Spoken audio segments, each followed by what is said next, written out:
Ito talaga yung dahilan mga mi na kahit minsan binagyo na tayo ay nakuha pa rin nating sumaya dahil sa masarap na bulalo na luto ng ating kapitbahay. At alam ko naman na lahat tayo ay marunong magluto nito, tayo pa mga Pilipina dito tayo magaling.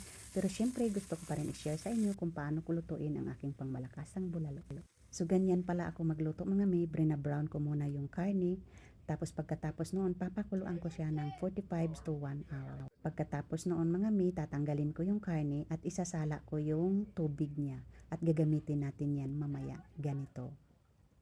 At pagkatapos natin salain yan mga mi, ngayon ilalagay na natin sa panibagong kawali yung lahat ng na-brown natin na karne.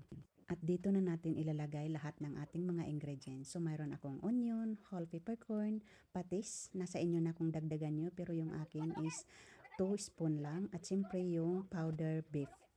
At syempre dito na natin ilalagay yung tubig. Ayan. So yun ang pinaka-importante. At ngayon ilalagay na natin yung ating green beans. At pakuluan lang natin to mga mi ng another 1 hour. So ayan na nga. At pagkatapos ng isang oras, ilalagay na natin ngayon yung corn. At saka lahat ng ating gulay at pakuluan naman natin ulit ng ilang oras. Nasa sa inyo na ako mga isang dekada, charot lang, 45 minutes lang. So habang pinakuluan natin mga mi, gagawa na tayo ng ating pangmalakasang sausawan. Ayan. So pagkatapos niyan mga mi, ito na nga after 1 hour, luto na yung ating pangmalakasang bulalo. Ayan. So masarap na ito at ready to lapang na mga mi.